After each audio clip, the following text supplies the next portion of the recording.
Art of education में आपका स्वागत है। एक ब्रिक्स राष्ट्रीय सुरक्षा सलाहकार की 2024 की बैठक कहां आयोजित की गई? A. Saint Petersburg, B. Moscow, C. Volgograd, D. Kazan. Answer A. Saint Petersburg. 2. कौन सा संगठन vertical launch short range surface to air missile VLSRSAM विकसित कर रहा है, जिसका परीक्षण सितंबर 2024 में किया गया था? A. ISRO, B. HAL, C. DRDO, D. भेल। Answer C. डीआरडीओ। 3. हरियाणा के राज्यपाल कौन थे जिन्होंने सितंबर 2024 में हरियाणा विधानसभा को भंग करने की अधिसूचना जारी की? A. Kaptan Singh Solanki, B. Jagannath Pahadia, C. Satyadev Narayan Arya, D. Bandaru Dattatreya. Answer D. Bandaru Dattatreya.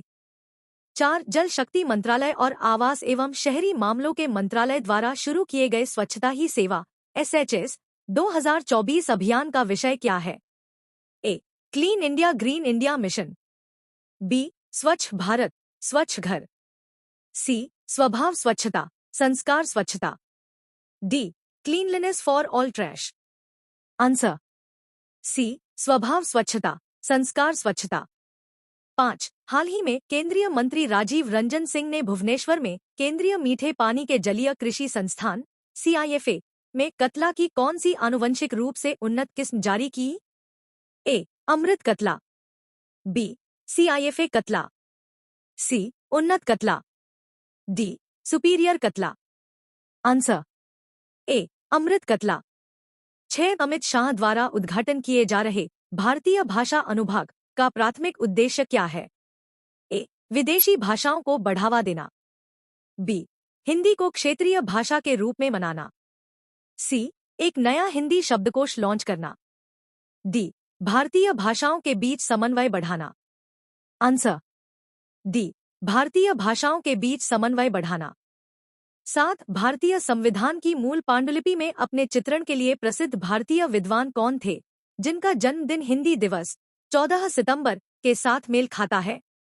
A. Doctor BR Ambedkar, B. Beohar Rajendra Simha, C. Rabindranath Tagore, D. Bankim Chandra Chatterjee.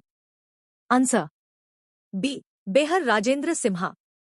8. सितंबर के 12 से 14, 2024 को आयोजित G20 कशी मंत्रिस्तरीय बैठक में भारत का प्रतिनिधित्व किसने किया?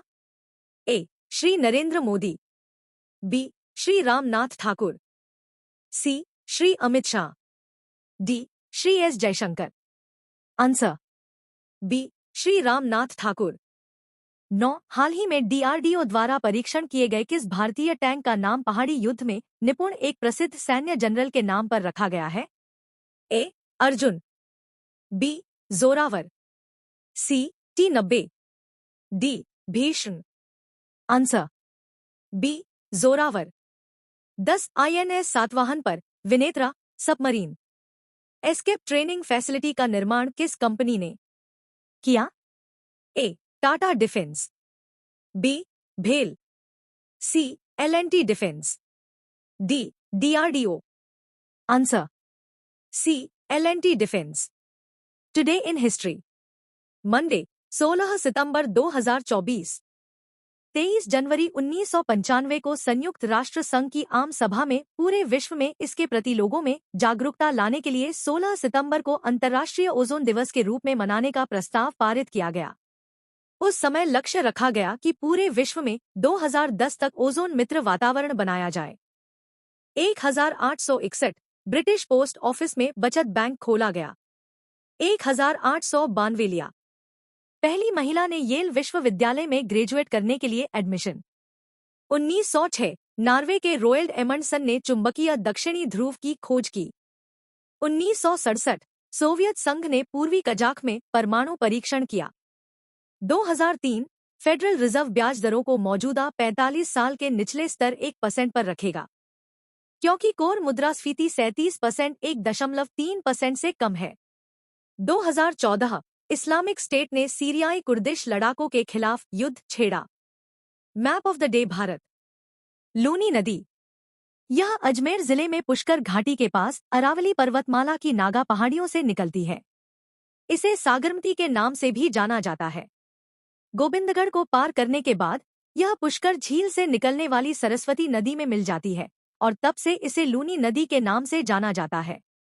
यह नाम संस्कृत शब्द लवणावरी से लिया गया है, जिसका अंग्रेजी में अर्थ है नमक नदी। लूनी नदी तब तक खारी नहीं होती जब तक यह बालोतरा तक नहीं पहुंच जाती, जहां मिट्टी में उच्च नमक सामग्री नदी को प्रभावित करती है। नदी गुजरात राज्य के रण कच्छ में अपना पानी छोड़ती है। सहायक नदियां जवाई नदी, बांडी नदी, सीकरी नदी, गुहिया नदी। Map of the day world.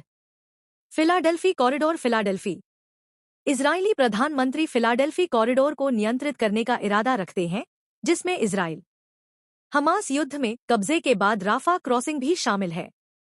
यह भूमि की 14 किलोमीटर लंबी पट्टी है जो गाजा और मिस्र के बीच सीमा क्षेत्र की संपूर्णता का प्रतिनिधित्व करती है। इसमें राफा क्रॉसिंग शामिल है और यह भूमध्य सागर से लेकर इजराइल के साथ केरेम शालोम क्रॉसिंग तक फैली हुई है। कैंप डेविड शांति संधि 1979 के तहत सीमित संख्या में मिस्र के सैनिकों को अनुमति दी गई थी, लेकिन किसी भी भारी कवच की अनुमति नहीं थी। 2005 में गाजा से इजरायली वापसी के बाद कॉरिडोर को एक असैन्यकृत सीमा क्षेत्र नामित किया गया था। 2005 से मिस्र और फिलिस्तीनी प्राधिकरण कॉरिडोर के प्रबंधन के लिए जिम्मेदार थे।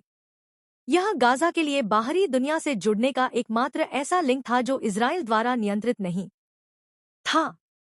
हमास ने 2007 में गाजा पर नियंत्रण हासिल कर लिया, जिसके कारण तनाव बढ़ गया और सीमा पार। Daily static GK. Brahmo Samaj की स्थापना किसके द्वारा की गई? राजा राममोहन राय। स्वामी दयानंद सरस्वती का मूल नाम क्या था? मूल शंकर। वेदों की ओर लौटो का नारा किसने दिया? दयानंद सरस्वती। रामकृष्ण मिशन की स्थापना किसने की? स्वामी विवेकानंद। लौह पुरुष किस महापुरुष को कहा जाता है? सरदार पटेल। गीत गोविंद किसने लिखी? जयदेव। सन 1954 में हुआ भारत चीन समझौता किस नाम से जाना जाता है? पंचशील समझौता। डिस्कवरी ऑफ इंडिया पुस्तक किसने लिखी?